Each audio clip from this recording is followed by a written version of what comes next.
Nagsisimula ang kwento sa isang tradisyonal na bahay na Hapones na napapalibutan ng malinis na tubig at luntiang halaman. Sa loob ng bahay, sinundan ng isang batang lalaki na nagngangalang Minato ang kanyang lolo habang may hawak na palayok. Pagpasok nila sa isang silid, tinulungan siya ng lolo ng bata na ilagay ang palayok sa ibabaw ng isang mataas na stand. Pagkatapos, binigyan ng matandang lalaki si Minato ng ilang merienda para ilagay din sa stand. Habang inilalagay ng batang lalaki ang mga pakete sa stand, lumingon ang isang batang babae sa kalapit na silid na parang naramdaman ang kanilang amoy. Maya-maya, nagmamadali siyang pumasok sa silid, na nakakuha ng atensyon ni Minato.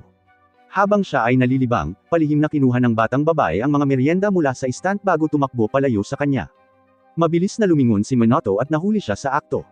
Ngunit ang batang babae ay nagpakita sa kanya ng isang kaibig-ibig na ngiti bago nawala sa ere. Sa pag-aakalang siya ay isang multo, natakot si Minato, ngunit tiniyak sa kanya ng kanyang lolo na ang batang babae na nakita niya ay totoong-totoo. Ipinaliwanag ng lolo ni Minato na nakakakita siya ng mga bagay na karaniwang hindi nakikita ng karamihan. Kaya, nakita niya ang batang babae, na isang mapayapang espiritu na matagal nang naninirahan sa kanilang bahay. Pagkalipas ng ilang taon, nang lumaki na si Minato, lumipat siya mula sa bahay ng kanyang lolo patungo sa isang abandonadong bahay na dating pagmamay-ari ng kanyang malayong kamag-anak. Habang naglalakad si Minato patungo sa kanyang bagong bahay, isang binata na nagngangalang Harima ang nagulat nang makitang may bagong lumipat sa kanilang kapitbahayan. Samantala, nakarating si Minato sa kanyang bagong bahay. Nabigla sa napakalaking laki nito, isang madilim na aura ang lumabas mula sa kaibuturan ng bahay, na nagparamdam sa kanya ng pagkabalisa. Gayunpaman, inalis ni Minato ang pakiramdam at sinubukang buksan ang gate gamit ang kanyang susi. Sa sandaling dumampi ang susi sa kandado, isang mahiwagang kapangyarihan ang lumitaw at pinalayas ang madilim na aura. Nagulat, tiningnan ni Minato ang sulat at susi sa kanyang kamay at nakita na ang mga sulat na isinulat niya ay nawala sa papel. Pagkatapos, isang malakas na hangin ang biglang umihip at tinangay ang sulat palayo sa kanyang mga kamay. Matapos lumipad sa ere, ang sulat ay lumapag sa ibabaw ng isang liblib na dambana bago tuluyang maglaho ang natitirang sulat mula sa ibabaw nito. Sa kaibuturan ng dambana, isang pares ng nakakatakot na mga mata ang bumungad sa mundo. Pagbalik sa bahay, inilapag ni Minato ang lahat ng kanyang mga bagahe at itinala ang lahat ng mga gawaing paglilinis na kailangan niyang gawin. Habang kausap ang kanyang ina sa telepono, nagtataka siya kung bakit walang bumili ng malaking bahay sa kabila ng lokasyon at laki nito. Ipinaliwanag ng kanyang ina na maraming interesadong mamimili ang bumisita sa bahay. Ngunit pagdating doon, umalis silang lahat ng walang paliwanag. Tumango si Minato ngunit nakalimutan ang nakalilitong detalyeng ito habang tinatapos niya ang paglilinis ng buong lugar. Pagkatapos ay nagsimula siyang maglakad patungo sa hardin, ngunit napansin niya ang ilang mga bulaklak na nakalatag sa sahig. Nalito si Minato dahil wala siyang maalala na nagdala ng anumang bulaklak, ngunit napansin niya ang isang kakaibang nilalang na nagmamasid sa kanya mula sa mga palumpong ng hardin. Maya-maya, dumating ang hardinero at pagkatapos ng ilang oras, natapos niya ang paglilinis ng buong hardin. Kaya, sinimulan niyang pag-usapan kung saan magtatanim ng ilang bagong puno sa hardin ni Minato. Naisip ni Minato na hindi siya dapat magtanim ng anumang bago dahil pansamantala lamang siyang nananatili sa bahay ng ibang tao. Kaya, sumang-ayon ang hardinero. Bigla, isang madilim na aura ang namuo sa balikat ng hardinero, na nagdulot sa kanya ng matinding sakit. Nang mapansin ni Minato ang hindi maayos na pakiramdam ng lalaki, isang hangin ang umihip sa bahay, na naging dahilan upang lumipad ang isa sa kanyang mga sulat sa balikat ng hardinero. Sa sandaling dumampi ang sulat sa lalaki, tumigil siya sa pakiramdam ng sakit. Habang ipinagdiriwang ng lalaki ang kanyang biglaang paggaling, napagtanto ni Minato na muling nawala ang lahat ng nakasulat sa kanyang sulat. Pagkatapos ay nakakita siya ng isang kumpol ng mga halamang gamot na nakalapag sa sahig sa malapit at nagtaka kung dinala ba ito ng hardinero. Inihayag ng hardinero na wala siyang dalang anumang karagdagang halaman, na nag-iwan kay Minato na labis na nalilito. Kinabukasan, nagising si Minato at lumabas upang lumanghap ng sariwang hangin mula sa hardin. Ngunit pagkatapos ay nakakita siya ng isang kumpol ng mga raspberry na iniharap sa kanya sa labas mismo ng pinto. Sa pagkakataong ito, nakita niya ang isang kakaibang nilalang na paalis sa lugar na nagpapaalala sa kanya ng maliit na batang babae mula sa bahay ng kanyang lolo. Sa wakas ay napagtanto ni Minato na isang espesyal na nilalang ang nagdadala sa kanya ng mga regalo na ito tulad ng batang babae na iyon. Kaya nagpasya siyang pumunta sa palengke upang bumili ng ilang handog. Pagbalik niya, naglabas siya ng ilang matatamis at inumin bilang pasasalamat. Matapos ilabas ni Minato ang lahat ng mga regalo, isang mahiwagang fox ang dumating sa kanyang hardin, hinahanap ang masasarap na amoy. Pagkatapos ay ibinunyag ng fox ang tunay nitong anyo kay Minato at humingi ng tawad sa panghihimasok sa kanyang ari-arian. Gulat na gulat, nagtaka si Minato kung bakit kinakausap siya ng puting aso. Ipinaliwanag ng fox na hindi siya aso. Ang pangalan niya ay Yamagami at siya ang Diyos ng lokal na bundok. Nagtataka si Yamagami kung bakit kalmado si Minato matapos siyang makita. Ipinaliwanag ni Minato na nahihiya lang siya sa kanya dahil mabait naman ito na nagdala pa siya ng napakaraming regalo. Pagkatapos ay inalok niya ang mga matatamis at inumin kay Yamagami na agad namang kumain. Habang nasisiyahan si Yamagami sa mga matatamis, inalok din siya ni Minato ng alak. Gayunpaman, humingi si Yamagami ng ordinaryong tubig dahil masyadong mahina ang kanyang kapangyarihan para makayanan ang alak. Pumayag si Minato at binigyan siya ng tubig na binibili sa tindahan, na kinagigiliwan din ni Yamagami tulad ng kanyang natural na tubig mula sa bukal. Pagkatapos, nagpasalamat si Yamagami kay Minato sa pagliligtas sa kanya, at isiniwalat na ang kanyang kapangyarihan ay nakapagpalayas ng ilang masasamang espiritu na kumukonsumo sa kanyang kapangyarihan. Nalilito si Minato dahil wala siyang maalala na nakipaglaban siya sa kahit sinong espiritu. Ngunit ipinaliwanag ni Yamagami na ang nakasulat sa kanyang mga tala ay naglalaman ng isang espesyal na kapangyarihan na maaaring magpalayas ng masasamang espiritu. Sa wakas, napagtanto ni Minato kung bakit laging nawawala ang kanyang mga sulat pagkatapos ng lahat ng mga supernatural na pangyayaring iyon. Bigla, bumalik ang hardinero sa kanyang bahay upang kumuha ng ilang kagamitan na nakalimutan niya sa hardin. Nahiya si Minato na may kakaibang nilalang na nakaupo sa tabi niya. Ngunit ipinaliwanag ni Yamagami na ang mga normal na tao ay hindi makakakita ng mga espiritong tulad niya. Gaya ng inaasahan, umalis ang hardinero nang hindi napansin ang anumang kakaiba. Kaya, bumalik si Minato sa pagbuhos ng mas maraming tubig para sa fox. Sa pagkakataong ito, binigyan niya si Yamagami ng isang bote ng sparkling water, na nagbigay sa kanya ng malaking sorpresa. Gayunpaman, nasiyahan si Yamagami sa mga bula sa kanyang bibig. Habang patuloy siyang umiinom, nagtataka si Minato kung bakit ang kanyang mga salita ay may kapangyarihang magpalayas ng masasamang espiritu. Kahit si Yamagami ay hindi alam ang eksaktong dahilan, kaya tinanong niya si Minato kung palaging pinupuri ng mga tao ang kanyang kasanayan sa kaligrapya. Tumango si Minato, ipinaliwanag na ang kanyang pamilya ay dating namamahala ng isang inn. Noong panahong iyon, napansin ng isang customer ang kaligrapya ni Minato sa nameplate ng inn at sinabihan siyang huwag itong tanggalin, iminungkahi pa nga na gumawa siya ng isa para sa kanyang sariling bahay. Pagkatapos noon, binayaran ng customer ang batang lalaki upang lumikha ng katulad na piraso para lamang sa kanya. Mula noon, nagsimula si Minato na gumawa ng mga nameplate bilang isang libangan. Buong pagmamalaki niyang ipinakita ang ilan sa kanyang mga piraso kay Yamagami, na nagsabi sa kanya na isabit ang mga ito sa paligid ng bahay. Nang may sabit ni Minato ang lahat ng nameplate sa paligid ng mansyon, nagliwanag ang mga ito at lumikha ng isang parisukat na barrier sa paligid ng lugar. Nagulat si Minato na ang kanyang pagsusulat ay maaaring maglaman ng napakalaking kapangyarihan, ngunit sinabi sa kanya ni Yamagami na maaari siyang maging mas malakas kung sasanayin niya ito. Pagkalipas ng ilang araw, bumalik si Yamagami sa bahay ni Minato upang magpakabusog sa ilang matatamis pa. Pagkatapos kainin ang mga ito, ipinakita niya ang kanyang nabawi na kapangyarihan kay Minato. Sa kasamaang palad, ang liwanag ni Yamagami ay labis para sa kanya, kaya't hininaan niya ito. Samantala, sa isang abandonadong pasilidad, dalawang masasamang espiritu ang sumugod patungo kay Harima, na mabilis na bumigkas ng ilang kakaibang salita.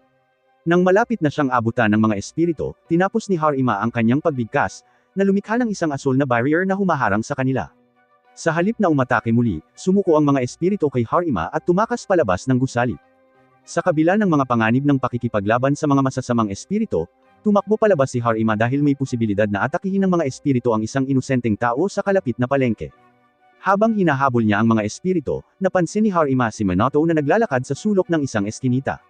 Walang oras si Harima para balaan siya, kaya't ang espiritu ay bumangga ng diretso kay Minato. Laking gulat niya, ang espiritu ang tuluyang nadurog. Pagkatapos noon, isang orb ang bumagsak sa lupa. Walang nakapansin sa bola at sa halip ay nalungkot si Minato na nawala na naman ang kanyang shopping list. Nagsimulang magreklamo si Minato tungkol sa kanyang shopping list kay Harima na nagtaka kung gusto ba niyang bumili ng mga trash bag o kung ano. Mabuti na lang at naghahanap nga si Minato ng mga trash bag. Kaya, nailigtas ang kanyang pagpunta sa palengke. Nagpasalamat siya kay Harima at nagmadaling bumili ng mga trash bag. Habang ang kakaibang orb ay tahimik na gumulong palayo sa mga kalye. Samantala, pabalik sa mansyon ni Minato, tiningnan ni Yamagami ang paligid ng walang buhay na hardin, at ginamit niya ang kanyang mga kapangyarihan upang maibalik ito. Pagkatapos, lumabas si Minato upang tingnan ang hardin kung saan niya natagpuan ang tubig nito na naibalik na at ang mga halaman ay ganap na sariwa. Nagpasalamat si Minato kay Yamagami para sa kanyang tulong, ngunit napagtanto niya na ang kawawang fox ay lumiit matapos gumamit ng napakaraming kapangyarihan. Pagkalipas ng ilang araw, umuwi si Minato, umaasang makikita si Yamagami sa kanyang hardin. Gayunpaman, laking gulat niya nang lumitaw si Yamagami sa mas maliit na anyo kaysa dati, kasama ang tatlong iba pang hayop na kasama niya. Ipinaliwanag ng maliit na Yamagami na ang mga Martens na ito ay ang kanyang tatlong pamilyar na tinatawag na Seri, Utsugi, at Torika. Nag-alok si Minato ng ilang matatamis sa mga minions na nagsimulang lamunin ang mga ito. Pinapanood silang lamunin ang mga matatamis, sinabihan ni Minato ang maliliit na hayop na kumain ng kahit gaano nila kagusto. Pagkaraan ng ilang panahon, natapos nilang kainin ang mga matatamis at bumalik si Yamagami sa kanyang normal na laki mula sa nakakabusog na pagkain na kanyang kinain. Pagkatapos ay napansin niya si Harima na nakatayo sa labas ng mansyon. Kaya sinabihan niya si Minato na buksan ang pinto. Sa labas, nang inig si Harima nang makaramdam siya ng isang hindi kapani-paniwalang presensya sa loob ng bahay ni Minato. Nang bumukas ang pinto, agad niyang tinanong si Minato kung maaari siyang pumasok para mag-usap. Sa loob, ipinaliwanag ni Harima na siya ay isang profesional na exorcist na kabilang sa isang ahensya ng gobyerno. Pagkatapos ay tinanong niya si Minato kung ginamit niya ang kanyang hindi kapani-paniwalang kapangyarihan upang tunawin ang masamang espiritu mula sa palengke. Naalala ni Minato ang pangyayari. Kaya, ipinaliwanag ni Harima na kamakailan lamang ay mas marami siyang paghaharap sa masasamang espiritu kaysa dati. Para sa kapakanan ng kanyang trabaho, hiniling niya kay Minato na gawan siya ng talisman gamit ang kanyang kapangyarihan. Habang nalilito si Minato, sinabihan siya ni Yamagami na magsulat na lang ng isa pang shopping list para sa kanya. Tinanong ni Minato si Harima kung gusto ba talaga niya ng shopping list, na siyang ikinagulat niya ng husto.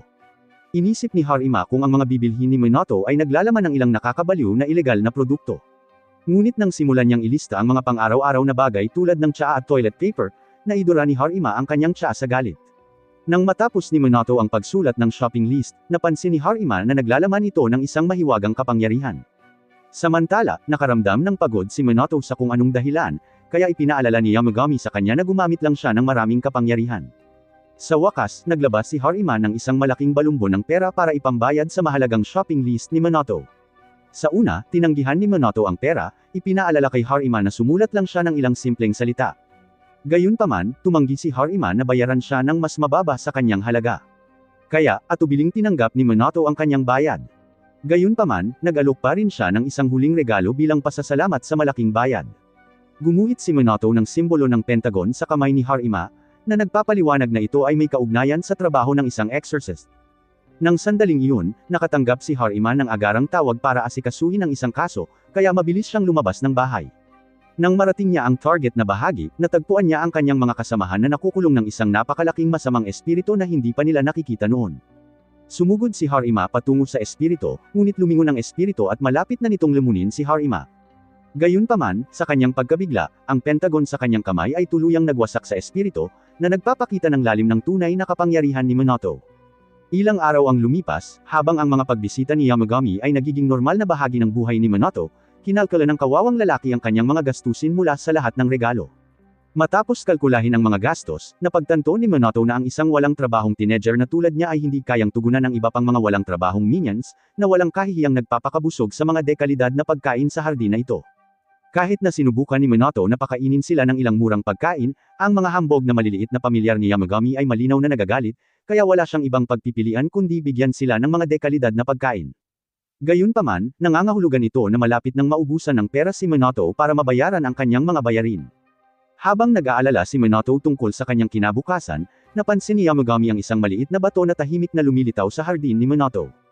Kalaunan, tumungo si Minato sa mga lansangan para sa isang kinatatakutang paghahanap ng trabaho. Sinubukan niyang mag-apply ng part-time na trabaho, ngunit naalala niya na hindi ito sapat para matustusan ang mga walang katapusang sikmura ng mga pamilyar na Martin. Pagkatapos ay napansin niya ang isang raffle sa malapit, kaya nagpasya siyang subukan ang kanyang swerte. Sa paanuman, nanalo si Minato ng grand prize na 100,000 yen, na magbibigay sa kanya ng hindi bababa sa 3 araw na halaga ng pera. Dahil sa tuwa sa pagpapaliban sa paghahanap ng trabaho, nagpasya siyang bumili ng ilang inumin para ipagdiwang kasama si Yamagami. Gayunpaman, nang pumasok si Minato sa tindahan, hindi inaasahang siya ang magiging ika-333 nilang customer. Sa hindi malamang dahilan, ipinagdiwang ng mga may-ari ng tindahan ang kakaibang numerong ito. Kaya, bilang gantimpala, binigyan nila si Minato ng isang set ng kanilang pinakamasarap na inumin. Naisip ni Minato kung ang kanyang sunod-sunod na swerte ay isang aksidente lamang. Ngunit nang halos manalo na siya ng lahat ng jackpot sa mundo pagkatapos, nakumbinsi siyang may nangyaring kakaiba sa kanyang swerte. Pagkatapos, umuwi siya bilang isang milyonaryo at tinanong si Yamagami kung ginamit niya ang kanyang kapangyarihan para mandaye sa loto. Umiling si Yamagami at itinuro ang isang kakaibang pagungsalawan ni Minato bilang salarin. Ipinaliwanag niya na ang mabatong pagong na ito ay tinatawag na Reiki at isa ito sa 4 na sagradong halimaw na umano'y nagbibigay ng swerte. Tila, nakatulong na si Minato kay Reiki noon, kaya nagpa siya ang maliit na pagong na suklian ang kanyang pabor. Bagamat walang matindaan si Minato na nagpreserbo ng anumang mga pawikan na nanganganib na maubos, isiniwalat ni Yamagami na hindi direktang tinulungan niya si Reiki na makatakas sa isang masamang espiritu nang wasaki niya ito malapit sa palengke. Sa kabila ng paliwanag na ito, nagduda si Minato tungkol sa kapangyarihan ng pagong. Bigla siyang nakatanggap ng tawag mula sa kanyang ina, na nagsabing nanalo siya sa 1,000,000 yen na lottery na sinalihan niya noon. Sa wakas, tinanggap ni Minato si Reiki bilang tunay na bagay at nagpasalamat dito sa tulong nito. Nabanggit ni Yamagami na gusto ni Reiki na tumira sa lawa, kaya nag-isip si Minato kung dapat ba niya itong hayaang manatili o hindi. Ipinaalala sa kanya ni Yamagami na siya talaga ang may-ari, kaya nasa kanya ang desisyon dahil ang maliit na pagong ay makakatulong sa kanya na mabuhay habang buhay nang hindi nagtatrabaho ng husto. Madaling tinanggap ito ni Minato sa kanyang hardin. Pagkatapos ay inalok niya kay Reiki ang ilan sa mga inumin bilang pasasalamat sa kanyang naunang tulong. Nang marinig ang tungkol sa isang libreng inumin, agad na nagpadala ang mabagal na pagong sa harap ng isang mangkok upang makuha ang gantimpala nito. Ngumiti si Minato at sinabihan si Reiki na uminom hanggat gusto niya. Ngunit pagkatapos ay isang kumikinang na orb ang lumitaw sa harap niya. Nang lumapag ang orb sa sahig, nawala ang liwanag nito, at nakita ang kumpol ng mga buto sa loob. Nagtaka si Minato kung saan nanggaling ang mga buto. Kaya, ipinaliwanag ni Yamagami na regalo ito mula kay Reiki. Pagkatapos, habang naghahanda si Minato na itanim ang mga buto, binalaan siya ni Yamagami na tatubo ang mga ito at magiging isang napakalaking halaman. Upang maiwasan ang pagkasira ng kanyang hardin, humingi si Minato kay Yamagami ng angkop na lugar bago itanim ang mga buto sa loob. Habang itinatanim niya ang mga buto, iniisip ni Minato kung anong halaman talaga ang tutubo, ngunit itinago ito ni Yamagami bilang sorpresa. Pagkalipas ng ilang araw, lumabas si Minato sa hardin dala ang ilang cookies para kay Yamagami at sa kanyang mga familiar. Bigla, 2 maliliit na espiritu ang sumilip mula sa bubong, na tinakat ang kawawang lalaki. Pagkatapos, binati sila ni Yamagami gamit ang mga pangalang Fujin at Raijin. Kaya, napagtanto ni Minato na sila ang mga kilalang espiritu ng hangin at kidlat mula sa mitolohiyang Hapon. Bagamat inilarawan ng 2 espiritu bilang nakakatakot sa mga kwento, ang kanilang hitsura ay medyo cute sa totoong buhay. Matapos malaman ng tunay na pagkakakilanlan ng espiritu, inalok sila ni Minato ng ilang cookies, na masayang tinanggap nila.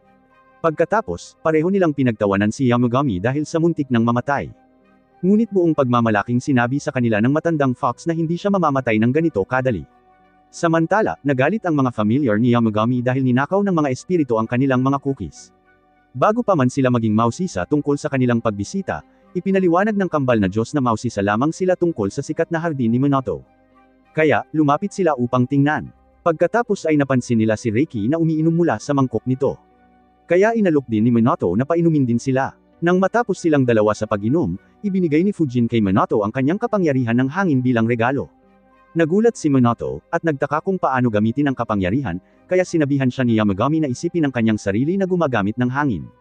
Gamit ang mga tagubili na ito, iniabot ni Minato ang kanyang mga kamay at nag-concentrate ng mabuti.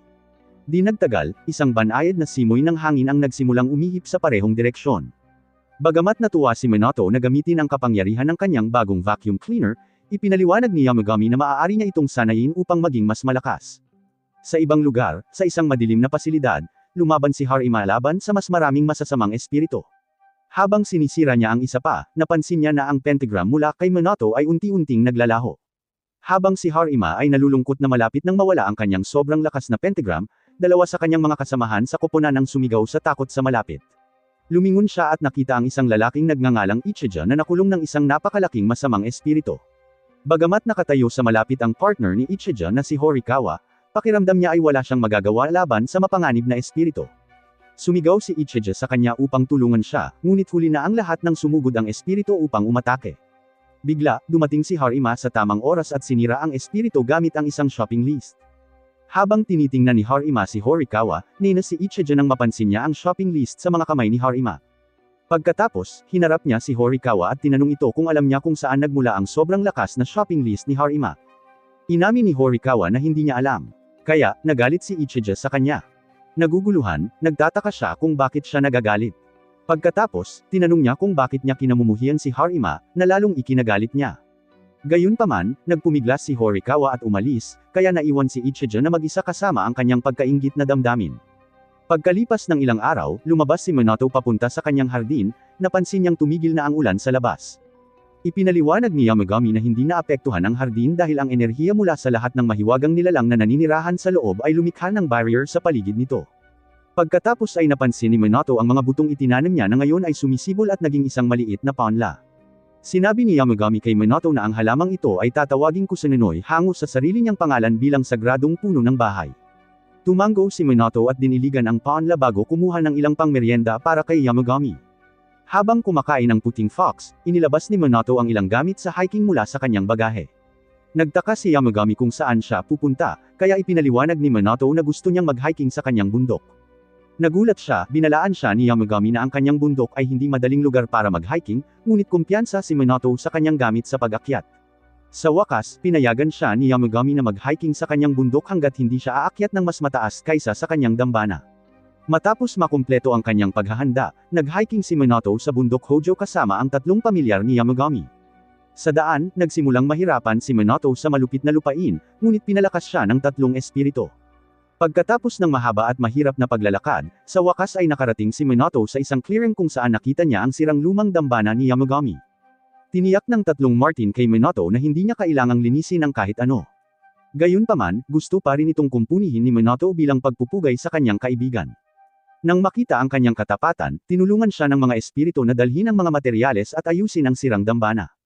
Pagkaraan ng ilang panahon, natapos nila ang paglilinis ng dambana at umupo upang kumain. Bigla, nakarinig ang lahat ng nakakabagabag na mga ungol na nagmumula sa kalapit na kagubatan. Walang paliwanag, tumayo ang mga espiritu upang mag-imbestiga. Kaya, hinabol sila ni Minato. Nang maabyutan niya sila, napansin niya na isang malaking itim na hamog ang natipon sa paligid ng isang kalapit na talon. Mula sa itim na hamog, lumitaw ang isang masamang espiritu at inatake ang isa sa mga Martens na nagtatago sa mga bisig ni Minato. Pagkatapos, napansin ng isa sa kanila na ang masamang espiritu ay sumipsip ng isa pang nilalang, bago tinanong si Minato kung nakikita niya ito. Ipinaliwanag ni Minato na mabubuting espiritu lamang ang nakikita niya, ngunit ang partikular na masamang espiritu na ito ay napakalakas na kahit siya ay bahagya itong nakikita.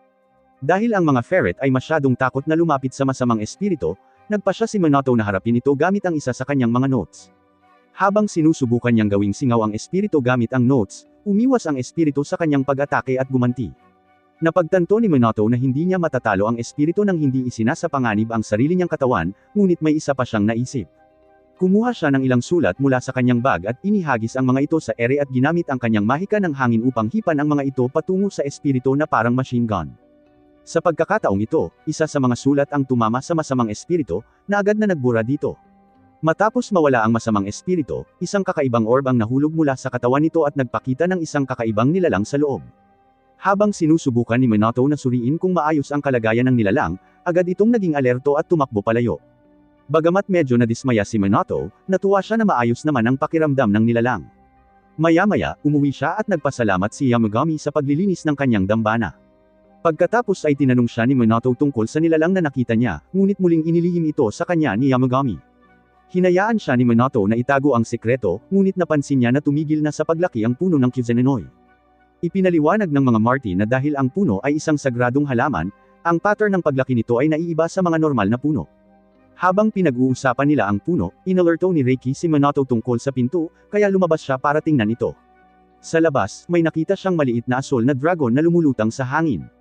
Yumuko ang dragon para batiin si Minato, kaya binalik din niya ang paggalang.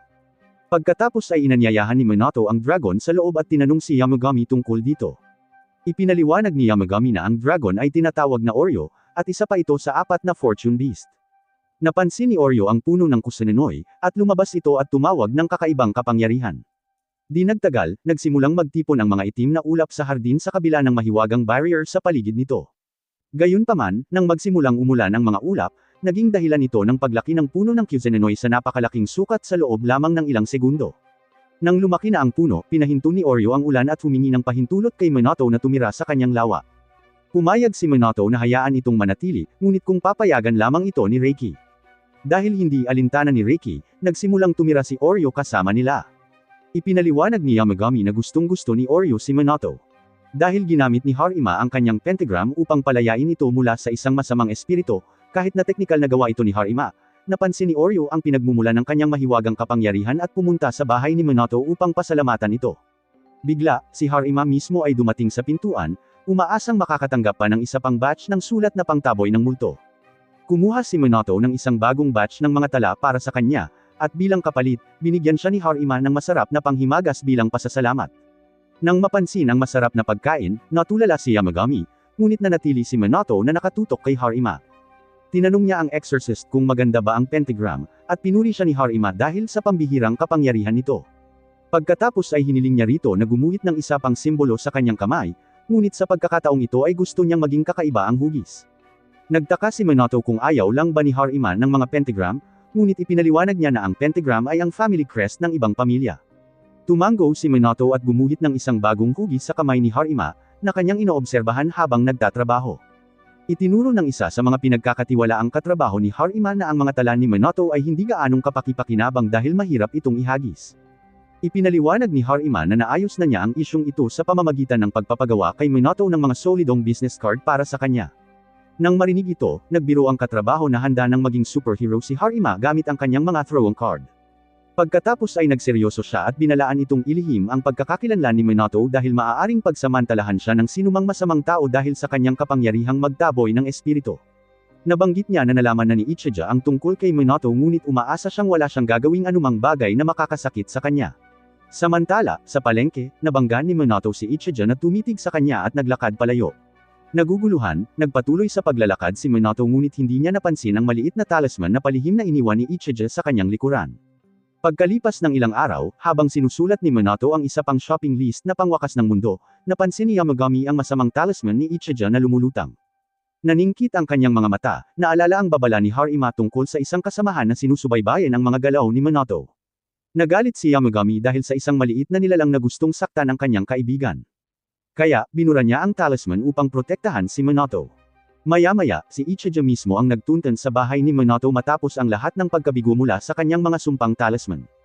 Nang marating niya ang bahay kasama si Horikawa, tinanong siya nito kung ano ang plano niyang gawin pagkatapos makita si Minato. Sinabi ni Ichijo sa kanya na bibilhin niya ang kanyang mga talisman ng maramihan o pipilitin siyang gumawa ng mga custom-made na artifact para lamang sa kanyang sarili. Pagkatapos ay nakaramdam si Horikawa ng kakaibang tunog mula sa lahat ng mahiwagang enerhiya sa paligid ng bahay ni Minato, ngunit hindi niya maintindihan kung ano ito. Lumapit si Ichijo at pinindot ang doorbell, ngunit nang hindi bumukas ang pinto, sinipa niya ito dahil sa pagkadismaya. Bigla, isang kakaibang kapangyarihan ang dumb alloy sa kanyang katawan at naging dahilan upang siya ay madulas at matamba. Pagkatayo ni Ichijo, natagpuan niya ang kanyang sarili sa isang bangungot na nakapalibot sa isang nakakatakot na dambana. Nalilito, tinawag niya si Horikawa, ngunit walang tumugon. Lumingon ang takot na lalaki sa paligid at matapos makaramdam ng nakapandidiring takot, sinubukan niyang tumakas mula sa impyerno. Gayunpaman, isa sa mga puno ang tumubo sa kanyang dinaraanan, na naging dahilan upang siya ay matisod at matamba ng patiwarik sa isang matigas na bato. Matapos maranasan ang sakit ng kamatayan, mahimalang nagising si Ichijo pabalik sa dambana. Tiningnan niya ang kanyang relo at napagtanto na hindi pa pala lumilipas ang oras kahit isang segundo, na lalong nag-iwan sa kanya ng takot. Pagkatapos, napansin ni Ichijo ang isang malaking linya ng talisman na humuhuni ng enerhiya, ang kanilang kapangyarihan ay tila hindi pala kaaya-aya. Samantala, mapayapang tinapos ni Minato ang kanyang shopping list pabalik sa bahay. Malapit, binuklat ni Yamagami ang isang lokal na magasin kung saan nalaman niyang ang kanyang paboritong bean maker ay nagsimulang gumamit ng chunky bean paste sa halip na smooth. Ang pagbabagong ito sa tekstura ay masyadong kakatwa para kay Yamagami. At napansin ni Minato kung gaano siya nagalit. Napagtanto niya na ang gumagawa ng beans ay nagngangalang Ichigo, isang panadero na regular niyang binibisita. Upang maibsan ang galit ni Yamagami, nagpasya si Minato na bisitahin si Ichigo upang kumbinsihin itong gumawa ng higit pang smooth bond. Habang papunta roon, sumama si Yamagami kay Minato sa biyahe. Kaya, nag-aalala siya na baka mapansin siya ng mga tao sa kanilang paligid. Tiniyak ni Yamagami kay Minato na hindi siya nakikita ng karamihan. Ngunit gayunpaman, napansin ng mga tao sa kanilang paligid ang kanyang kaaya-ayang amoy at presensya. Bago makuha ang mga tinapay ni Yamagami, tumungo sila sa isang pet shop para bumili ng ilang gamit. Pumili si Yamagami ng isang magandang mangkok para sa aso para sa kanyang sarili, ngunit nalungkot si Minato sa pagpapakain sa kanyang matalik na kaibigan na parang isang naligaw na tuta. Sa halip, bumili siya ng mas angkop na vessel para kay Yamagami. Bago pumili ng malambot na unan para sa pagtulog, iginiit ni Yamagami na hindi niya kailangan ng anumang higaan, ngunit nang maramdaman niya ang lambot ng unan, agad niyang nagustuhan ito. Napansin ni Minato na masyadong maliit ang unan para sa aso para sa kanya, kaya gumawa siya ng custom order para sa mas malaki. Pagkatapos, pareho silang bumisita sa tindahan ni Ichigo. Nakilala ni Ichigo si Minato bilang kapitbahay at nagtaka kung nakapunta na ba ito sa bundok ni Yamagami. Tumango si Minato, kaya palihim na tinanong siya ni Ichigo kung nakilala na ba niya ang banal na aso ng bundok. Sa likod ni Minato, itinuro ng nagalit na si Yamagami na isa itong lobo. Sinamantala ni Minato ang pagkakataong umiwas sa pagsisinungaling at sinabi kay Ichigo na wala pa siyang nakikitang mahiwagang aso nitong mga nakaraang araw. Tinanong niya ang panadero kung ano ang tinutukoy nito. Kaya ipinaliwanag ni Ichigo na nakilala na niya ang banal na aso ng bundok. Noong bata pa siya, naligaw siya sa malawak na bundok habang naglalaro sa labas. Habang sinusubukan ng batang si Ichigo na hanapin ang kanyang daan, napadpad siya sa isang kakaibang dambana. Bigla, isang kakaibang aso ang lumitaw sa harap niya at tinakat siya palayo. Saan man tumakbo ang batang lalaki, ang aso ay biglang sumusulpot mula sa kung saan upang takutin siya sa ibang direksyon. Nang matagpuan ni Ichigo ang kanyang sarili sa paanan ng bundok ay saka lamang niya napagtanto na tinulungan siya ng aso na mahanap ang kanyang daan pabalik. Sa kasalukuyan, inakala ni Ichigo na nakakita siya ng isang asong demonyo na gumagabay, na lalong ikinagalit ni Yamagami. Gayunpaman, ipinaliwanag ng panadero na iginagalang niya si Yamagami mula noon at pinuri ito bilang isang banal na aso. Nagulat si Minato sa kwento at umakto na parang gusto niyang makilala mismo ang aso. Pagkatapos, umalis siya sa tindahan kasama si Yamagami, nagtataka kung paano bumalik sa ganap na kalusugan si Ichigo. Ipinaliwanag ni Yamagami na kahit hindi niya maaaring ipagpaliban ang pagkamatay ng isang tao, maaari niya silang tulungan na mapanatili ang kanilang kalusugan gamit ang kanyang enerhiya. Dahil si Ichigo ang gumagawa ng kanyang paboritong tinapay, kailangan niya ang matandang lalaki upang manatili sa negosyo hanggat maaari. Habang nanunood silang dalawa, umuwi ang apo ni Ichigo. Pareho silang mukhang isang perpektong pamilya. Pagkatapos, umuwi si Minato at itinali ang isang wind chime sa kisame ng hardin. Pagkatapos, umalis siya upang maligo. Habang atubiling sinusubukan ni Yamagami ang mga bagong malalaking tinapay bago siya magsimulang kumain, naalala ni Yamagami na may isang hindi kanais-nais na bisita na nasa labas lamang ng kanilang bahay. Matapos paulit-ulit na maranasan ni Ichigo ang parehong bangungot na impyerno, naisip niya kung siya ba ay nakulong sa loob upang mabulok magpakailanman. Sa wakas, ang walang katapusang takot ay nanag sa kanya at nagmakaawa ang lalaki sa sinumang kumokontrol sa kaharian na patawarin siya sa pagkagalit sa kanila. Sa kanyang paghingi ng tawad, sa wakas ay pinakawalan siya ni Yamagami mula sa bangungot at bumalik si Ichigo sa kanyang katinoan sa totoong mundo. Nang magising siya, tinanong niya si Horikawa kung gaano na siya katagal naghihintay sa kanya. Nalito si Horikawa dahil hindi niya naramdaman ang oras na lumipas noong panahong nakulong si Ichigo sa bangungot. Matapos marinig ito, natakot si Ichigo sa bahay ni Minato at tumakbo palayo na parang takot na bata. Naiwan, ang nalilitong si Horikawa ay nagtaka kung ang kampana ng bahay ay may kinalaman sa takot ni Ichigo. Samantala, patuloy na tahimik na ninanamnam ni Yamagami ang kanyang malalaking tinapay. Maya-maya, lumabas si Minato mula sa banyo, iniisip kung may bisita sila. Sinabihan siya ni Yamagami na wala, kaya binago ni Minato ang usapan at nagtaka kung gusto niya ang mga bagong tinapay. Sa kabila ng kanyang mga naunang reklamo, nagustuhan pa rin ni Yamagami ang mga bagong tinapay pagkatapos matikman ang mga ito. Natuwa si Minato na hindi nasayang ang kanilang pagpunta sa panaderia ni Ichigo at umupo upang magpahinga. Napansin ni Yamagami na medyo matagal siyang naligo sa pagkakataong ito, kahit na kadalasan ay mabilis siyang naliligo. Ipinaliwanag ni Minato na nasanay na siyang maligo sa isang mainit na bukal sa bahay. Kaya, gusto niyang maranasan muli ang pakiramdam na iyon. Nang marinig ito, napaisip si Yamagami at nagpas siyang kumilos. Kinabukasan, habang naglalakad palabas si Minato papunta sa kanyang hardin, napansin niya ang amoy ng nagliliyab na sulfur. Nagulat siya nang makita niyang si Yamagami ay gumawa ng isang kumpletong paligaw ng mainit na bukal sa kanyang hardin para sa kanya. Malugod na tinanggap ni Minato ang kanyang regalo at pumasok sa paligan upang mag-relax. Pagkatapos ay napansin niya na wala ang pagong at dragon. Ipinaliwanag ni Yamagami na ang dalawang maliliit na halimaw ay malamang na nagpapahinga sa ilalim ng lawa ng hardin. Isiniwalat din niya na siya ang lumikha ng mainit na bukal sa tulong nila kagabi. Tumango si Minato, na nag-iisip upang pasalamatan silang dalawa. Maya-maya, lumabas siya mula sa mainit na paligan upang mag-relax sa malamig na sahig. Habang wala sa trabaho si Minato, mapayapang nasiyahan si Yamagami sa isang mangkok ng aso na puno ng tsaa. Pagkatapos ay biglang inalerto ng isa sa kanyang mga familiar ang lahat na mayroon silang bagong bisita. Pagkatapos ay lumapit si Oryo kay Minato, na ipinaliwanag na ang bisita ay isang taong kilala niya at ni Reiki. Pagkalabas ni Minato, wala siyang nakita sa pinto. Pagkatapos ay napansin niya ang isang mahiyain na nilalang na sumisilip mula sa ilalim ng damuhan. Nang matuklasan ang nilalang, yumuko ito pabalik dahil sa pagkamahiyain. Ipinaliwanag ng isa sa mga ferret na humihingi ito ng permiso para makapasok sa bahay. Kaya pumayag si Minato na papasukin ito. Matapos makapasok ang kanilang bagong kaibigan, nagpakilala ito bilang si Kirin, pagkatapos ay nagsimulang manginig ng may kaba habang bumubulong ng ilang salita. Nagtataka si Minato kung ano ang sinasabi nito, kaya ang isa sa mga ferret ay nagsilbing tagasalin para sa kanya. Ipinaliwanag nito na si Kirin ay labis na nagpapasalamat sa kanya sa pagliligtas nito mula sa masamang espiritu.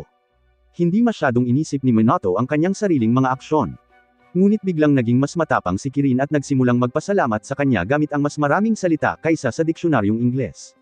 Pagkatapos ng isang oras na pag-ungol, inalok ng Kirin na gawing hari ng kalahati ng mundo si Minato bilang pasasalamat sa kanyang tulong. Siyempre, ayaw ni Minato ng ganoon kalaking kapangyarihan. Kaya, nagtataka si Kirin kung bakit maaaring tanggihan ng isang tao ang alok nito. Sa isip ni Kirin, ang mga tao ay mga sakam na nilalang na sumasalakay sa ibang mga bansa para lamang sakupin ang kanilang mga mapagkukunan. Kaya, naisip nito na magugustuhan ni Minato ang regalo nito. Habang nahihirapang magpaliwanag si Minato, sinabi ni Fujin at Raiden kay Kira na wala siyang ganoong kasakiman sa puso niya. Pagkatapos, sa wakas ay umalis na si Kirin. Si Minato ay nagpasalamat sa dalawang espiritu sa pagtulong sa kanya. Napansin ni Minato na mas malaki ang kanilang itsura kaysa dati. Ipinaliwanag nila na bumabalik lang sila sa kanilang orihinal na laki dahil ang hardin ni Minato ay isang kapaki-pakinabang na kapaligiran para sa kanila. Upang pasalamatan siya sa kanyang tulong, hinugot nila ang isang higanteng bihirang isda at hiniwa ito para sa isang piging. Nagtaka ang mga ferret kung makakagawa rin ba si Minato ng isang bagay na kahanga-hanga, ngunit hindi pa siya sapat ang lakas. Pagkatapos ay pinasubukan ni Raiden kay Yamagami ang kanyang lakas ng hangin upang tingnan kung lumakas na ito. Matapos hipan ni Minato ang banayad na simoy ng hangin sa malambot na balahibo ni Yamagami, nagising ang kawawang lobo mula sa kanyang pagtulog na may pagbahing. Mabuti na lang at hindi alintana ni Yamagami ang kanyang mga eksperimento. Napansin ni Raiden na hindi ganoon kalakas ang ginagawa ni Minato at napagtanto niyang natatakot siyang saktan si Yamagami. Ipinaliwanag ng espiritu ng hangin na kung susubukan muna ni Minato ang buong limitasyon ng kanyang mga kapangyarihan sa isang ligtas na target, matututunan niyang mas kontrolin ang mga ito sa paligid ng ibang tao. Habang iniisip ni Minato ang kanyang mga sinabi, nakatanggap siya ng mensahe mula sa kanyang ina na nagpapalam sa kanya na nasira na naman ang nameplate ng kanilang bahay. Naisip ni Yamagami na maaaring may isang supernatural na espiritu ang nasa likod ng mga kakaibang insidente sa nameplate. Kaya, naalala ni Minato ang batang espiritu na nagngangalang Warashi na nakatira sa kanyang bahay. Ipinaliwanag ni Yamagami na ang kapangyarihang magbantay ng espiritu sa mga nameplate ni Minato ay malamang na nag-expire na. Kaya, sinira ng mapayapang espiritu sa kanyang bahay ang mga ito bilang paalala na palitan ang mga ito. Nang marinig ito, naalala ni Minato kung ilang beses na nasira ang mga nameplate noong kanyang pagkabata. Kaya, sumang-ayon siya sa paliwanag ni Yamagami. Bago gumawa ng bagong nameplate para sa kanyang ina, inisip ni Minato kung mapapabuti niya ang mga ito kahit papaano. Naisip ni Yamagami na mapapahusay niya ang kanyang kapangyarihan sa pagtatanggol ng espiritu, kaya sa susunod na pagkakataon ay makapagpadala siya ng mas malakas na nameplate na tatagal ng mas matagal. Inisip ni Minato kung paano madaragdagan ang kanyang kapangyarihan. Kaya, tumayo si Yamagami upang simulan ang pagsasanay. Binuksan niya ang isang kakaibang portal na naghatid sa nagulat na si Minato sa isang kagubatan na puno ng mga puno. Sinabihan siya ni Yamagami na gamitin ang buong kapangyarihan ng kanyang mahika sa hangin, ngunit nalungkot si Minato sa maaaring pagkasira ng magagandang puno. Ipinaliwanag ni Yamagami na ang mga puno ay pawang peke, kaya dapat ay huwag siyang mag-atubiling sirain silang lahat. Dahil sa kanyang katiyakan, sa wakas ay naghanda si Minato na gamitin ang kanyang buong lakas. Samantala, sa labas ng bahay, bumalik si Kirin na may dalang durian bilang regalo para kay Minato. Iniwan nito ang mabahong prutas sa lupa, kaya't parehong sinigawan ito ni Reiki at Oreo dahil sa pag-iwan ng mabahong basura. Nagalit ang Kirin na tinanggihan nila ang mahalagang regalo nito, ngunit atubili itong umalis ng mansyon. Pagbalik sa kagubatan, pinanood ni Yamagami si Minato habang inilalahad ang kanyang mga kamay at nag-concentrate. Sa pagkakataong ito, nagpakawala siya ng isang malakas na hangin na yumanig kahit sa malalakas na puno. Ngunit biglang sumuko ang kanyang katawan at siya ay bumagsak dahil sa lahat ng paghihirap. Pagkatapos, nagising siyang bumalik sa bahay at ipinaliwanag ni Yamagami na hindi na kaya ng kanyang katawan ang kanyang buong lakas. Mula noon, sinimulan ni Minato ang pagsasanay kasama si Yamagami upang palakasin ang kanyang hangin, mahika, at tibay. Nang lumakas ang kanyang kapangyarihan, gumawa siya ng bagong nameplate para sa kanyang ina na may dagdag na lakas sa pagpigil sa espiritu. Habang naghahanda si Minato na ipadala ang regalo pauwi, nahaharap si Harima sa isang bagong banta sa ibang lugar. Sa isang masukal at nababalot na kagubatan, umatras siya sa takot mula sa isang dambana na napapalibutan ng isang madilim at mabigat na mayasma. Pagkalipas ng ilang araw, nilinis ni Minato ang mga dahon sa labas ng kanyang bahay gamit ang kanyang mahika ng hangin. Napansin ni Yamagami na ang kanyang kontrol sa mahika ng hangin ay bumuti ng malaki, ngunit hindi iniisip ni Minato na siya ay espesyal kumpara kay Fujin. Gayunpaman, inamin mismo ni Fujin na mahusay ang kanyang ginagawa. Naisip niya na sa lalong madaling panahon ay magiging sapat na malakas si Minato upang sirain ang mga bahay ng kanyang kalaban gamit ang mga buhawi. Ngunit tiniyak sa kanya ni Minato na hindi niya aabusuhin ang kanyang mga kapangyarihan. Pagkatapos ay naisip ni Raiden kung magugustuhan din ni Minato ang kapangyarihan ng kidlat, ngunit tinanggihan niya ito. Matapos tanggihan ang alok, napansin ni Minato na wala ang mga familiar ni Yamagami. Ipinaliwanag ng matandang lobo na dahil walang silbi ang kanyang tatlong familiar noong nakatagpo ni Minato ang masamang espiritu sa bundok, pinapante niya sila para sa pagsasanay. Samantala, sa ilalim ng isang malaking puno, humihilik ang tatlong ferret. Pagod na pagod pagkatapos ng mga simpleng pagsasanay. Maya-maya, nag-ihaw si Minato ng kamote para kainin ng lahat. Habang kinakain ni Yamagami ang kamote kasama si Oreo, naghain din si Minato ng inumin kay Reiki. Pagkatapos ay tinanong niya sina Fujin at Raiden kung gusto rin nila ng kamote. Tumanggi ang dalawang espiritu, at buong pagmamalaking sinabing kaya nilang magluto ng sarili nilang kamote sa isang kisap mata. Bilang patunay, hinaipa ni Fujin ang ilang hilaw na kamote sa hangin, habang sinunog ito ni Raiden gamit ang kanyang kidlat para sa pagluluto. Bagamat tila ipinagmamalaki ng dalawa ang kanilang nilikha, napansin ni Minato na tuluyan nilang nasunog ang masarap na kamote. Bigla, isang kakaibang pulang prutas ang gumulong sa paa ni Minato. Pinagmasdan niya ang prutas at napagtanto na muling lumitaw si Kirin na may dalang kakaibang regalo. Nagpasalamat si Minato kay Kirin at hiniling dito na kumain ng kamote. Ngunit nagtaka ang kawawang nilalang kung susunugan niya ito tulad ng mga nasa kanyang kamay. Matapos tumakas ang takot na si Kirin, nagtaka si Minato kung ano ang gusto nito at nalaman mula kay Yamagami na mas gusto nito ang beer. Pagkatapos ay may nag-doorbell, kaya lumabas si Minato at nakita ang isang pagod na si Harima. Hindi makapagsalita, bumagsak ang pagod na lalaki sa mga bisig ni Minato. Pagkatapos ng ilang pahinga at tubig, sa wakas ay nagkaroon ng lakas si Harima para magsalita. Nabanggit niya na tumaas ang pressure sa loob ng bahay ni Minato. Bagamat ang pressure ay nagmumula sa lahat ng kakaibang mahiwagang nilalang na naninirahan sa loob, umakto si Minato na parang wala siyang alam tungkol dito. Pagkatapos ay ipinaliwanag ni Harima na nakatagpo siya ng isang masamang espiritu na hindi matatalo ng lahat ng mga Hapones na exorcist, kahit na magkakasama na lumalaban. Isiniwalat niya na ang espiritu ay nagmula sa isang isinumpang manika na dinala sa isang templo para sa purification. Gayunpaman, ang paring responsable sa pag-purify nito ay namatay at pagkatapos ay naging isang haunted zone ang templo. Nabanggit ni Harima na ang masamang espiritong ito ay maaaring isang makapangyarihang nilalang tulad ni Yamagami dahil hindi man lang siya makapasok sa templo kasama ang kanyang mga partner.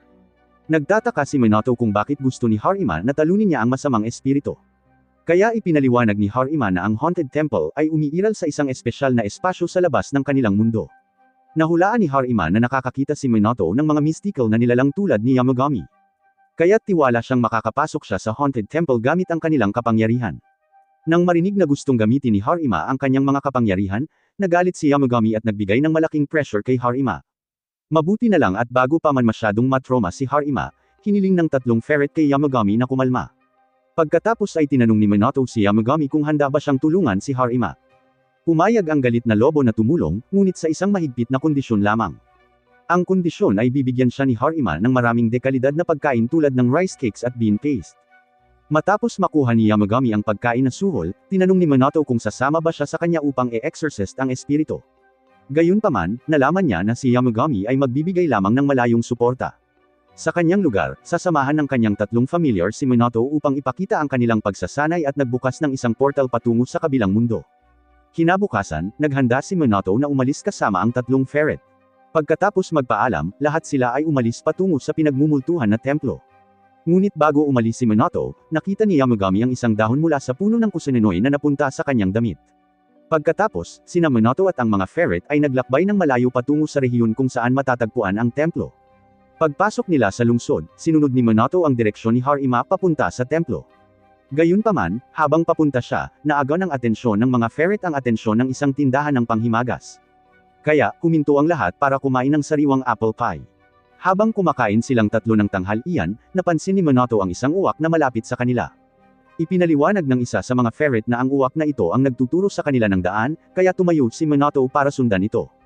Pagkatapos ng ilang paglalakad, pumasok sila sa isang lugar kung saan ang itim na hamog ay lumilikha ng mabigat na presyon. Nang marating nila ang templo, si Minato ang unang umakyat sa hagdanan nito sa harap mismo ng gate ng templo. Napansin ni Minato na iniiwasan ng lahat ng uwak ang mabigat na mayasma sa loob. Pagkatapos ay tinawagan niya si Harima para ipaalam na dumating na siya. Kinumpirma ni Harima na naghihintay sa likuran ng templo kasama ang kanyang mga partner, na naroon din siya sa lokasyon. Habang sinusubukan ng isa sa kanyang mga kaibigan na makapasok, ipinaalam niya kay Minato na hindi sila makakalapit kahit isang hakbang.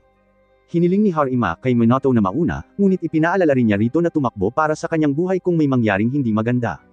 Pumayag si Minato at humakbang patungo sa gate, ngunit naitaboy nito ang kanyang kamay ng isang malakas na puwersa. Upang matulungan siyang makapasok, pinagsama ng tatlong ferret ang kanilang mga kapangyarihan at pinilit na bumukas ang gate patungo sa isang mahiwagang portal. Nang nakabukas ang pinto, lahat sila ay tumungo sa loob.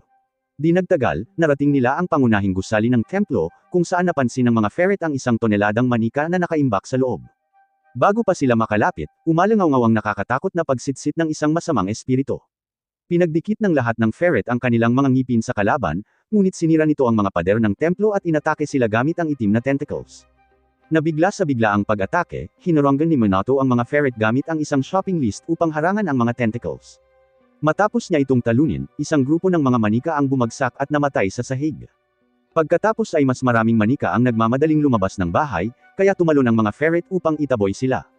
Matapos nilang talunin ang tatlong manika na ito, naging masyadong mayabang si Utsugi at hindi napansin ang isa sa kanila ay gumagalaw pa rin. Nabigla siya sa manika at nakulong siya sa loob ng buhok nito, ngunit sa kabutihang palad ay pinutol ito ni Shiri. Matapos ang muntik ng katapusan ni Utsugi, nakahinga ng maluwag ang lahat. Sa kasamaang palad, hindi sila nakapagpahinga dahil sa wakas ay lumitaw ang huling manika ng boss mula sa templo na may malaking kadiliman na nakasentro sa katawan nito.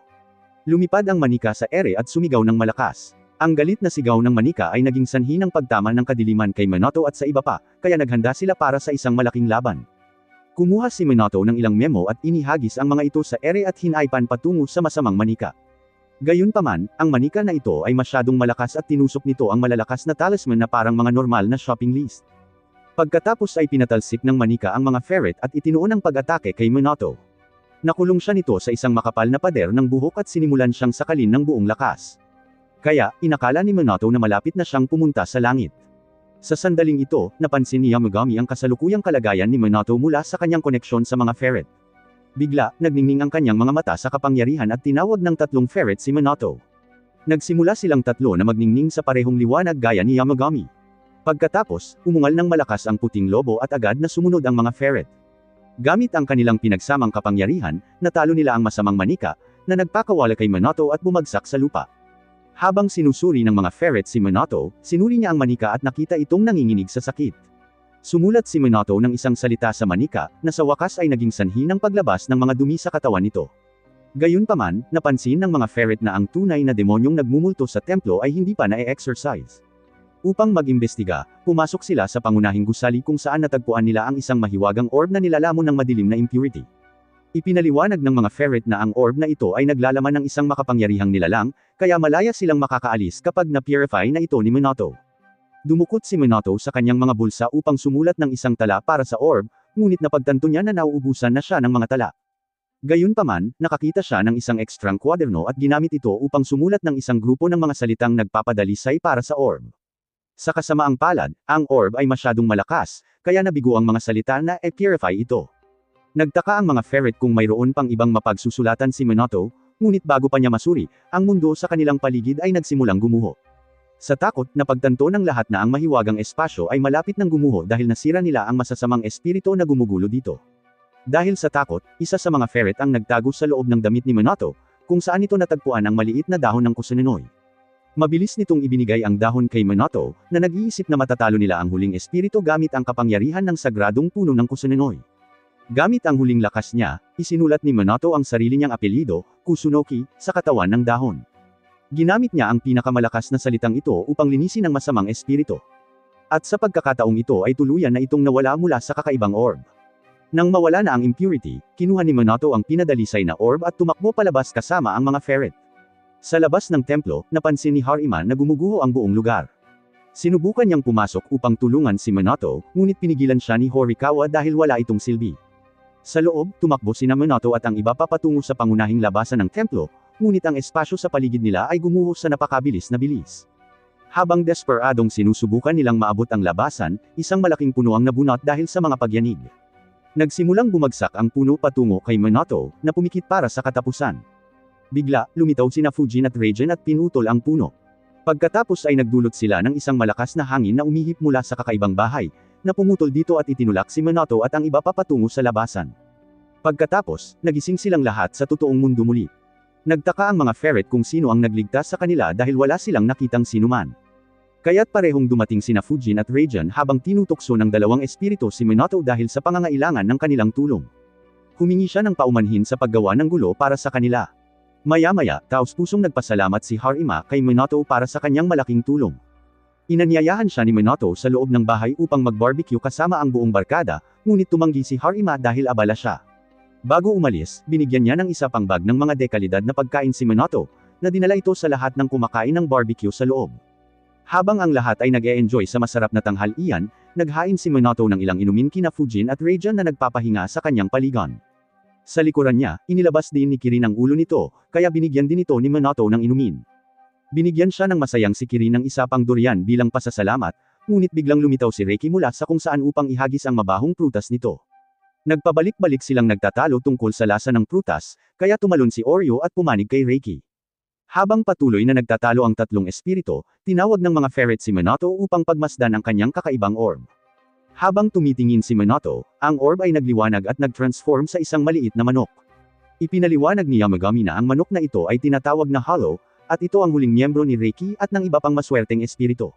Malugod na tinanggap ni Minato si Little Hollow sa kanyang tirahan, at iniunat ng manok ang mga pakpak nito na parang nakauwi na. Pagkalipas ng ilang araw, nasiyahan si Yamagami sa ilang fruit buns habang nagpapalamig sa bahay ni Minato.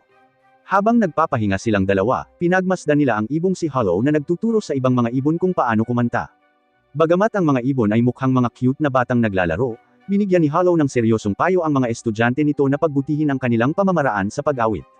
Habang karamihan sa mga ibon ay umaawit ng isang magandang kanta, ang isa sa kanila ay nahihiya at tuluyang sinira ang kanilang pagganap. Ikinagalit ito ni Hollow, ngunit mabait siyang umawit ng isa pang kanta upang matulungan ang ibon na matuto. Sa panunood ng eksena, ngumiti sina Yamagami at Minato, masaya na makita ang kanilang mga kaibigan na popular. Sa malapit, sina Oreo, Reiki, at si Kirin ay nagpapahinga rin sa payapang hardin, ngunit hindi napansin ng lahat ang isang kakaibang portal na bumubukas sa kalangitan. Samantala, sa ibang lugar, nilabanan ni Harima ang masasamang espiritu sa isang infected na lugar.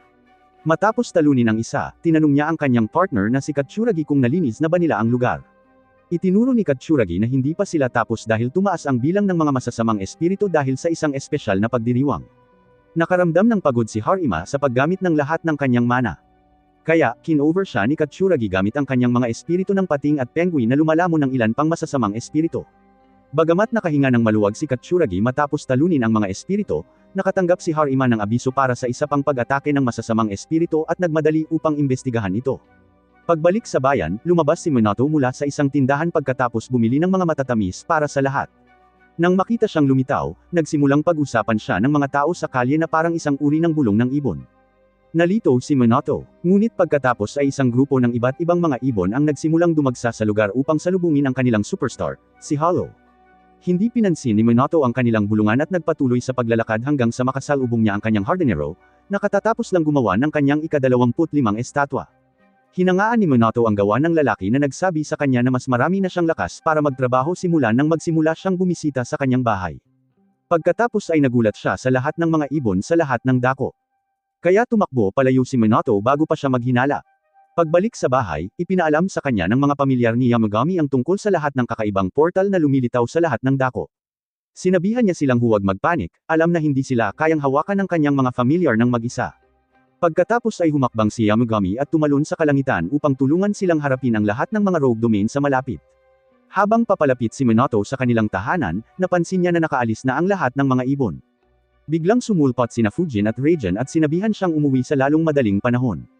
Nagtaka si Minato kung bakit, kaya ipinaliwanag nila na ang masasamang espiritu ay laganap nitong mga nakaraang araw. Inihayag din nila na maraming inabandunang mga banal na kaharian ang biglang sumulpot, na isang seryosong panganib sa mga tao. Habang nag-uusap sila, isang domain ang lumitaw sa kalangitan sa itaas nila. Kaya, pinaalis ito ni Rajan. Ipinaliwanag ni Fujin na ang mga banal na kaharian ay maaaring lumitaw kahit saan mula sa langit, sa lupa, o sa tubig. Binalaan din nila si Minato na maging mas maingat sa paligid ng mga domain. Nagtataka si Minato kung bakit. Kaya itinuro nila na napakalapit na niya sa mga mythical na nilalang na tulad niya. Kaya ang mga mapanganib na domain ay mas naaakit sa kanya dahil si Minato ay nakatira mismo sa isang banal na kaharian at nasiyahan sa mainit na bukal ni Yamagami. Hindi niya mapapalaya ang kanyang sarili kung siya ay mahihigop sa isang rogue domain. Bago umalis si Minato, ipinaalam din sa kanya ng mga espiritu na si Yamagami ay personal na kumikilos upang sirain ang mga inabandunang banal na kaharian. Sa labas, habang tinutunton ni Yamagami ang mga banal na kaharian, napagtanto niya na napakarami nito para hawakan ng mag-isa. Upang harapin silang lahat, humiwalay siya sa kanyang mga pamilyar upang masakop ang mas maraming lugar. Pagbalik sa bayan, nakasalubong ni Minato ang isang inabandunang dambana. Isang hindi kilalang boses ang nagsabi sa kanya na huminto, ngunit inakala ni Minato na si Hollow iyon. Dahil sinabi sa kanya ni Hollow na wala siyang sinabi, hindi pinansin ni Minato ang babala at naglakad palapit sa dambana. Bigla, isang portal ang bumukas sa harap niya at sinimulan siyang sipsipin papasok. Hindi napigilan ni Minato ang paghila, ngunit tumalon si Hollow upang protektahan siya. Bigla, ito ay nagbago mula sa isang pulang manok patungo sa isang majestic na phoenix at sumigaw patungo sa portal. Sa kasamaang palad, si Hollow ay masyadong mahina upang mapanatili ang pagbabagong anyo nito, kaya ito ay bumalik sa isang manok at hinigop papasok sa portal kasama si Minato.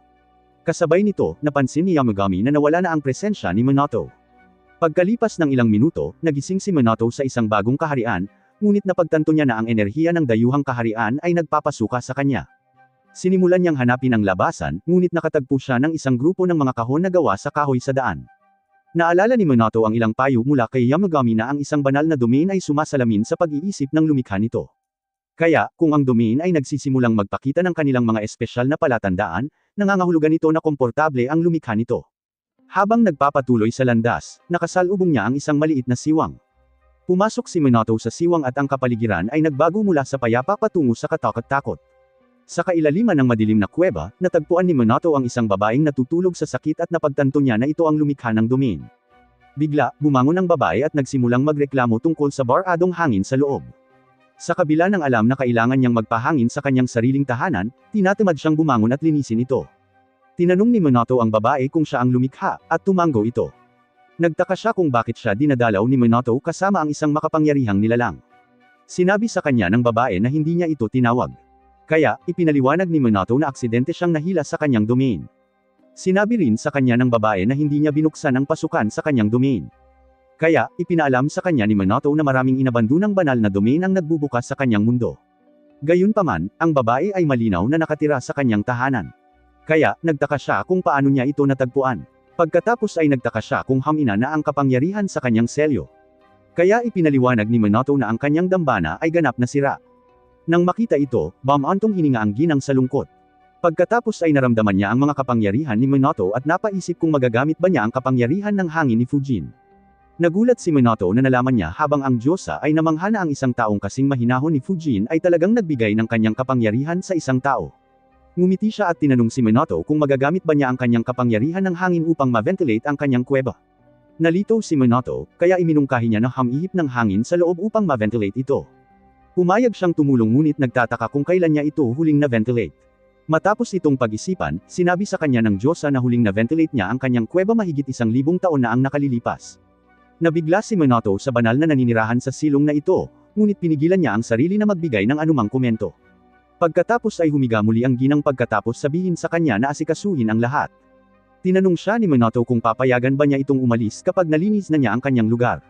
Kaya, pumayag ang ginang. Gayunpaman, nasaktan siya na tinanong siya nito at napaisip kung itinuturing ba siya nitong isang uri ng hindi seryosong tao. Itinuro ni Minato ang kakilakilabot na kalagayan ng kanyang kuweba. Kaya, itinuro ng ginang ang isang daliri at binuksan ang isang portal sa malapit. Sinabihan niya itong itapon ang anumang lumang kahon na gawa sa kahoy palabas ng portal. Kaya, sumang-ayon si Minato at itinaas ang mga kahon. Pagkatapos ay sinimulan niyang hipan ang lahat ng mga ito papunta sa portal. Habang pinapanood siyang nagtatrabaho, humanga ang babae sa mga kasanayan ni Minato. Sa labas ng domain, ang tatlong ferret ni Yamagami ay patuloy na nagwawasak ng mas maraming divine domain. Matapos nilang linisin ang ilan pa, lumitaw si Yamagami at humingi sa kanila ng update. Ipinaliwanag ng mga ferret na naalis na nila ang lahat ng divine domain sa lugar. Kaya, sinabi sa kanila ni Yamagami na oras na para iligtas si Minato. Nagtaka sila kung ano ang nangyari sa kanya at nalaman na si Minato ay nakulong sa isang random na domain. Habang naaalala nila ang naunang sigaw ni Hollow, naisip ng mga ferret na si Minato ay dinukot. Bigla na lang, mas maraming divine domain ang muling lumitaw sa kalangitan. Lumitaw sina Fujin at Raijin bilang mga reinforcement. Kaya, inutusan ni Yamagami ang kanyang mga pamilyar na tulungan si Minato. Pagkaalis nila, umungol si Yamagami ng may pagsabog ng kapangyarihan, na sumira sa mga bagong domain. Humanga sa kanyang kapangyarihan, pinuri ng dalawang espiritu si Yamagami. Inisip nila kung kaya niyang pasabugan ang kanyang bundok sa tugatog ng kanyang lakas, ngunit ipinaalala niya sa kanila na ang huling pagsabog ay tapos na, 500 taon na ang nakalilipas. Pagbalik sa banal na lupain, natapos ni Minato ang paglilinis ng kuweba ng tamad na Diyosa. Nang matapos siya, hiniling niya rito na tingnan kung maayos ang hitsura ng silid. Nang imulat ng Diyosa ang kanyang mga mata, nagulat siya nang makitang malinis ang lahat. Gayunpaman, iniisip pa rin niya na medyo barado ang hangin. Upang malutas ito, kumuha si Minato ng ilang dahon mula sa kanyang bulsa. Nagtaka ang Diyosa kung ano ang mga ito, kaya ipinaliwanag niya na ang mga ito ay mula sa sagradong puno ng kanyang hardin. Pagkatapos ay pinalipad ni Minato ang mga dahon sa hangin at agad nilang naalis ang lahat ng maitim na mayasma mula rito. Nang makita ito, muling humanga ang Diyosa sa kanyang mga kakayahan. Ipinaliwanag ni Minato na ang mga dahon ng Kusanenoy ay may taglay na dakilang kapangyarihan, kaya dinadala niya ang mga ito saan man siya magpunta. Sa wakas, tumayo ang Diyosa at muling nagpasalamat kay Minato para sa isang mahusay na trabaho. Tinanong niya ito kung maaari pa ba siyang bigyan ng ilang dahon ng Kusanenoy. Kaya, binigyan siya ni Minato ng isa. Kinuha ng Diyosa ang dahon, nilasap ang bango nito, at inalok na ibigay kay Minato ang sarili niyang kapangyarihan bilang tanda ng pasasalamat. Itinuro niya ang ulo nito, na naglilipat ng kakaibang kapangyarihan sa loob ng katawan ni Minato. Nagtaka siya kung ano ang ginawa nito. Kaya, ipinaliwanag ng Diyosa na binigyan siya nito ng kapangyarihang magselyo. Tinanong ni Minato kung ano ang maaari niyang iselyo ngayon. Kaya, ipinaliwanag niya na kaya niyang iselyo ang lahat ng uri ng di nakikitang bagay. Inihayag niya na kaya pa nga nitong iselyo ang mga emosyon, panghihinayang, at iba pang supernatural na kapangyarihan sa anumang gusto niya. Sa wakas, napagtanto ni Minato kung bakit napakaraming kahon sa kanyang nasasakupan. Tumango ang Diyosa, ipinaliwanag na lahat ng kahon na mayroon siya ay naglalaman ng mga hindi pa nalulutas na pangarap, panghihinayang, kapangyarihan, at iba pang pasanin ng mga tao. Pagkatapos ay sinabi niya sa kanya na hindi niya kailangang iselyo ang mga bagay sa mga kahon. Sinabi niya kay Minato na maaari niyang gamitin ang anumang gusto niya bago sinabi na opsyonal lang para sa kanya na gamitin ang kanyang mga kapangyarihan. Binalaan niya ito na maliban kung sanayin siyang gamitin ang kanyang kapangyarihan ayon sa gusto niya, ito ay gagana lamang sa ilalim ng tamang mga kondisyon. Matapos ipaliwanag ito, humiga siyang muli upang matulog. Natarante si Minato at ipinaalala sa kanya na hindi pa niya na ipapakita sa kanya ang labasan patungo sa kanyang nasasakupan. Gayunpaman, ang Diyosa ay nakapatay na parang ilaw. Naisip ni Minato na gisingin siya, ngunit mas gugustuhin niyang mamatay dahil sa kagandahang asal kaysa istorbohin ang kanyang pagtulog. Mabuti na lang at nagbukas ang mga ferret ng isang portal sa loob ng domain, kaya umalis si Minato kasama nila. Nang makalabas na, nagpasalamat siya sa kanila sa pagliligtas ng kanyang buhay. Humingi ng paumanhin ang mga ferret sa pagiging nahuli, na ipinaliwanag na ang kanilang kinakaharap ay ang lahat ng iba pang mga banal na domain na lumilipad sa lungsod. Sinabi sa kanila ni Minato na nakatanggap siya ng kapangyarihan sa pagselyo mula sa taong nasa loob ng domain. Sa pagbanggit ng pagselyo, napagtanto ng mga ferret na ang may-ari ng domain ay si Amaterasu. Nagulat si Minato dahil si Amaterasu ay isang napakasikat na Diyos, ngunit ang kanyang hitsura ay ibang-iba sa personal. Pagkatapos ay nagtaka si Minato kung paano nahanap ng mga ferret ang kanyang lokasyon. Ipinaliwanag nila na natuntun nila ang sigaw ni Hollow. Kaya, gumawa ng isang tala sa isip si Minato upang pasalamatan ang kanyang mabalahibong kaibigan. Gayunpaman, sinabi sa kanya ng mga ferret na dapat din niyang pasalamatan ang mga espiritu ng hangin.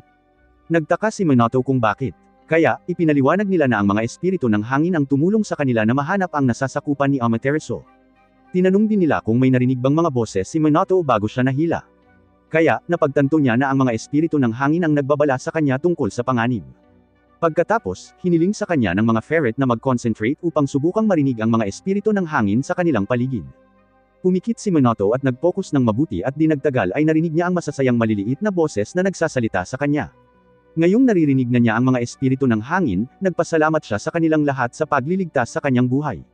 Samantala, sa ibang lugar, naghintay si Harima sa labas ng isang abandonadong establishmento. Naabutan siya ni Katsuragi sa tamang oras upang makita ang ilang iba pang mga exorcist na dumaan.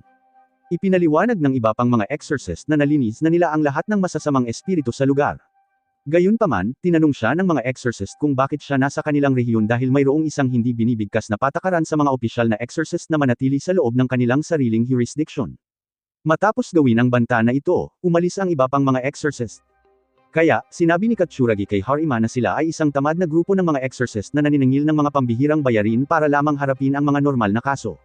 Umaasa siyang hindi sila mapapahamak habang si Harima ay nanatiling tahimik. Pagbalik sa bahay ni Minato, nagdala siya ng ilang mga pagkain para sa lahat ng kanyang mga kasama. Gayunpaman, natagpuan niyang nawawala si Yamagami. Matapos tumingin sa paligid, napagtanto ni Minato na si Yamagami ay lumiit pabalik sa kanyang laki ng chibi. Ipinaliwanag ni Yamagami na gumamit siya ng labis na kapangyarihan sa pagtalo sa mga domain, kaya sinabihan siya ni Minato na mabilis na kumain at ibalik ang kanyang lakas. Habang pinapanood ang maliit na lobo na kumakain, naisip ni Minato na mukhang medyo cute siya, ngunit mapaglarong binalaan siya ni Yamagami na huwag makipaglaro sa kanya.